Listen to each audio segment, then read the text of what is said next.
Welcome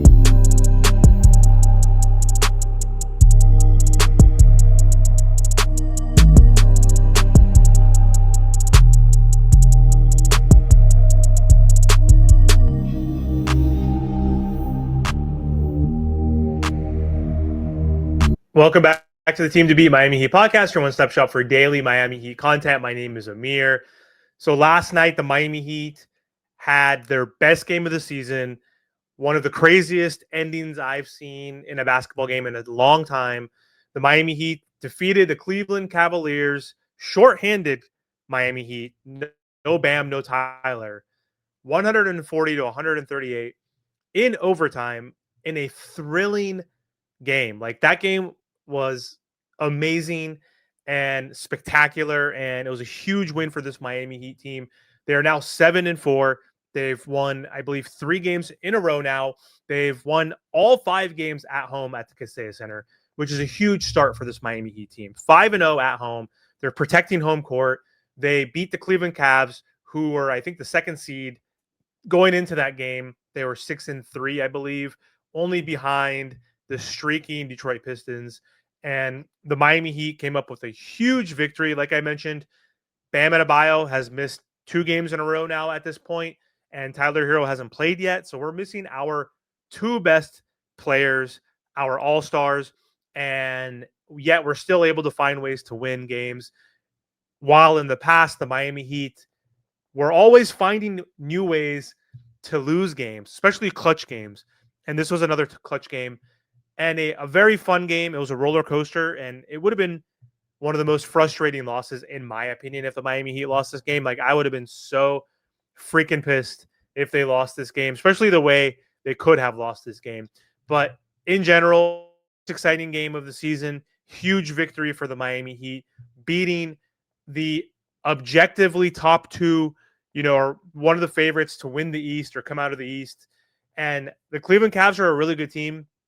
They were basically almost fully healthy. Darius Garland did leave early in the first half, but who cares? We were without Bam Adebayo and Tyler Herro. They still had Donovan Mitchell. They still had Evan Mobley, who's been really great. And Evan Mobley did everything in his power to help this Cleveland Cavaliers team almost pull off a huge road victory, but it wasn't enough. And the Miami Heat were resilient, and Coach Spoke called up one of the greatest plays we've seen in the past. He did this a few years ago with Jimmy Butler, but huge win. Like, anytime you can get a walk-off alley-oop with 0.4 seconds left to win the game after Donovan Mitchell hit the most ridiculous three-point shot to tie the game, which I thought the game was going to go into double overtime. And like, just to draw up that play and to execute it flawlessly, like, kudos to the entire Miami Heat team. But yeah, last night, that game was insane. I am so proud of this team. This team is one of the most fun teams to watch. Their pace and space game, just their transition basketball. They're one of the fastest paced basketball teams in the NBA. They don't do the pick and roll anymore at this point. And it's just such a fun brand of basketball to watch, as opposed to our slow paced half court offense that we've been running ineffectively for the past 3 to 5 seasons. Again, before this game, we were top 5 in points per game, and we're probably top 3 now after scoring 140 last night. Again, we were a top 15, I think, in offensive rating. Like, going into this game, we're probably top 10 again. Our defense was top 3.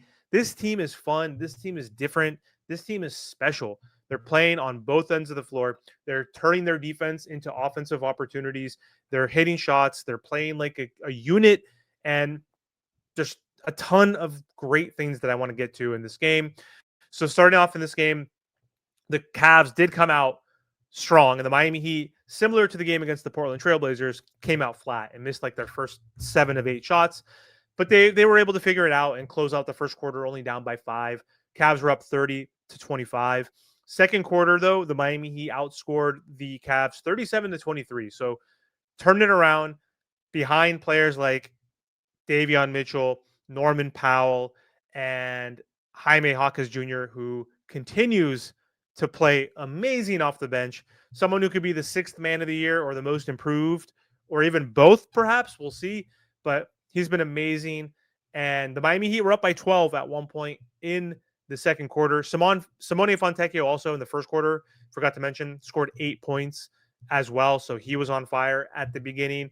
And Drew Smith looked good in this game, hit a 3-pointer and contributed. So the role players, the bench players played really well, especially in the first half. But the Miami Heat at one point in the first quarter were up by 12. They went into the half up by 9 points against the number 2 Cleveland Cavaliers, the team that mollywopped them last season, the team that utterly destroyed and embarrassed that Miami Heat team last year, getting swept in the playoffs, losing on average by 33 points. The closeout game in Miami on your home court, you lost by 55 points, which was just egregious and embarrassing.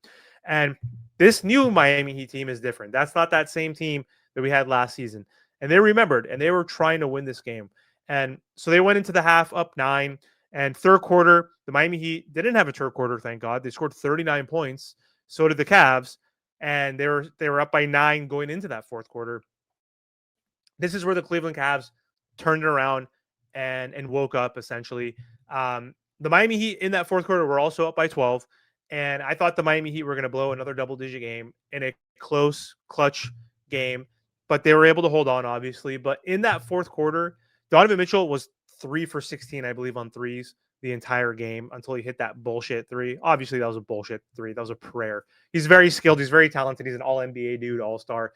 Of course, he's very skilled. But that was just a prayer that was answered somehow. But our prayer was also answered immediately afterwards. Thank God. But either way, he was struggling from 3. And Sam Merrill, that dude was 0 for 7. That guy, all he can do is shoot. He's a scrub. He's a pure scrub 3-point specialist. And he was 0 for 7. But what does a shooter do? They just keep taking shots, like especially if they're good looks and good opportunities. And in the fourth quarter, while they were down by 12, he hit 4 threes in a row to tie the game with 9 minutes to go in the fourth quarter, which flipped the script basically. And the Miami Heat lost all momentum at that point. The Cavs did eventually take a few-point lead. They never were up by more than, I think, 3 points perhaps in that fourth quarter. So it was very back and forth after that run by Sam Merrill himself. And it was a close game going down to the wire. And Evan Mobley stepped up big time in that fourth quarter. The Miami Heat, were up by 4-5 points or so within the last 5 minutes and were in control of the game. But anytime they needed a huge bucket, Evan Mobley delivered. He hit a huge 3-pointer at the top of the key. There was a play also where they shot a shot, missed it, tip and dunk by Evan Mobley. So he continued to grind and came up with huge plays for the Cleveland Cavaliers. And eventually they were able to force overtime. And in that overtime, what a thriller. The Miami Heat outscored the Cleveland Cavs 12-2 or 12-10, excuse me. The Miami Heat had a chance in overtime to ice it. They were up by 1 point. And actually, first, let me just go back. They were up by 3 with 7 seconds left. Cleveland had the ball with 1 timeout left. Miami decided to play the foul game. They didn't want them to have an opportunity to tie the game. And so when they inbounded the ball, they fouled DeAndre Hunter, and he made both free throws. And so that took like half a second off the clock. Then the Miami Heat inbounded the ball. They got fouled. The Heat had the ball with 6.7 seconds to inbound the ball, and they're only up by 1.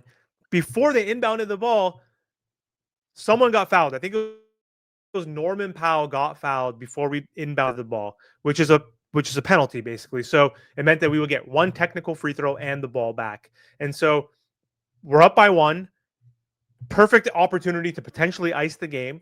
And because we knew that if we inbounded the ball and didn't get a turnover, we would get an opportunity for 2 more free throws. So Norman Powell goes up, misses the free throw. So we're only up by 1.